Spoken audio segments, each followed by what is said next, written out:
All right, friends, we have left the albergue. As you can see, it is very dark. It's 7 o'clock. We're on our way to the next little village before we take the hospitalis route, and hopefully we'll find coffee. Day 4 started in the small village of Campiello. Originally, we hadn't planned to stay there, but a lack of beds in Teneo rerouted us. In the end, it worked out in our favor. Starting from Campiello put us 12 kilometers ahead of schedule, which meant it was possible then to tackle the entire hospitalis route in a single day.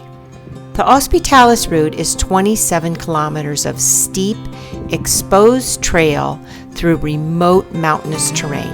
It is one of the most physically demanding and historically significant sections of the entire Camino Primitivo. Before we get started on the day's journey, I'm going to ask you to help me increase the footprint of this channel by hitting like and subscribe. We left the albergue while it was still dark. After dealing with steady rain the day before, we were relieved to see a clear sky. As dawn broke, the landscape slowly revealed itself. The sun pushed through the drifting clouds, casting streaks of pink and orange and soft blue across the horizon. Fog still blanketed the valleys below, softening the world in silence. It was one of those quiet, breathtaking moments the Camino gives you when the trail feels like a sacred space. We reached the sleeping village of Boras, hoping for a cup of coffee and maybe something to eat. But the only bar in town was still shuttered, so we pressed on. A little further up, we came across a small shelter with vending machines, a very welcome surprise. Absolutely no services. So there is this great little vending machine as you leave Boras. We didn't find the coffee shop open, and so we came in here and there's coffee. You just have to have euros, coins. And then once you have your coffee, you're off. At a certain point along the trail, pilgrims face a choice, a literal fork in the road. One path leads over the hospitalis route, a remote mountainous stretch known for its historic ruins and rugged beauty, and the other continues along an alternate route that stays lower, weaving through more populated areas and smaller villages. Both paths eventually lead to Berducido, but there's a key difference. While the hospitalis route can be completed in a single, demanding day, the alternate route typically takes 2 days to reach the same destination. It's a decision every pilgrim has to make, based on the weather, their energy, how much solitude they're ready to take on. There's no right or wrong answer, just different roads with different lessons.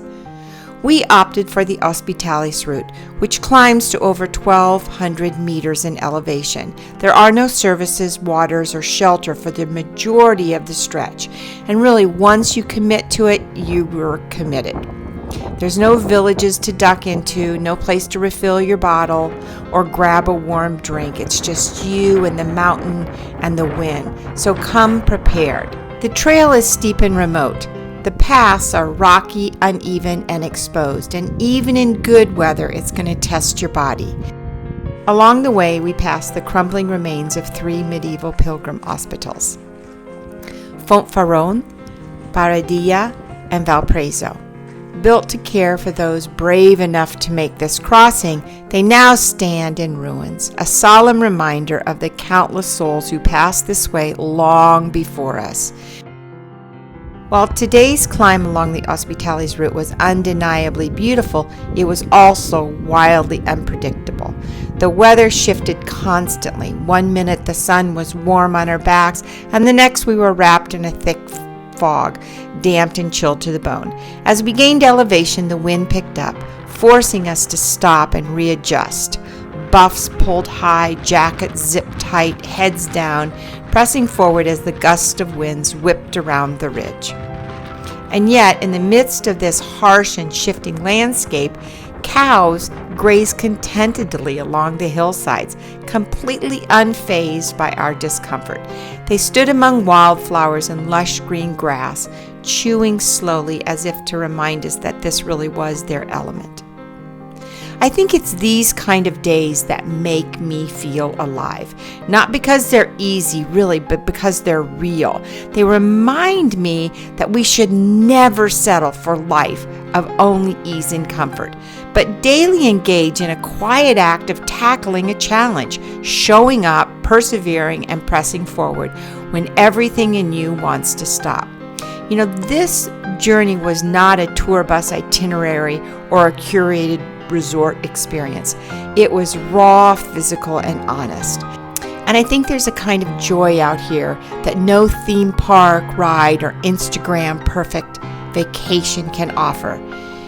Really, this type of vacation is earned, not bought, and it lingers long after the mud is washed away.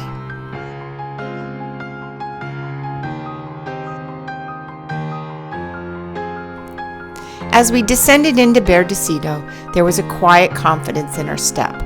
We knew exactly where we were headed, Albergue Casa Marquez. We learned our lesson back in Campiello. Before we even closed our eyes last night, we had booked our beds. We were not going to wander into towns exhausted, hoping for a spare bunk.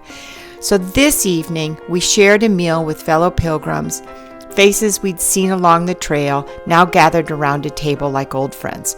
The food was simple, the conversation rich, and the sense of community something words can't quite capture.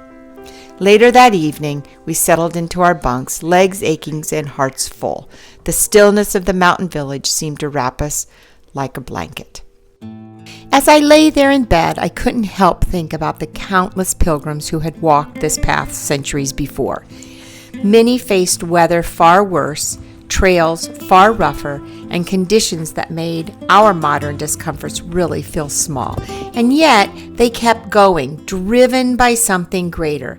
And I imagine some of them drew strength from the words of the Apostle Paul to the Roman Church when he said, "We also glory in our sufferings because we know that sufferings produces perseverance, perseverance character, and character hope." You know, when people ask me why I walk, I often find myself pausing because it's not really an easy question to answer. I started to make these videos to give people a window into the experience. I want them to see the journey, to visualize how we can, in some ways, glory in our sufferings, in our sore feet, aching backs, harsh weather, and relentless smiles. Because when the trail is behind you, you're left with more than just distance covered. You're left with an attitude of perseverance, with character, and with that quiet, hard-earned hope that tomorrow will always be better than today. Until tomorrow, buen camino.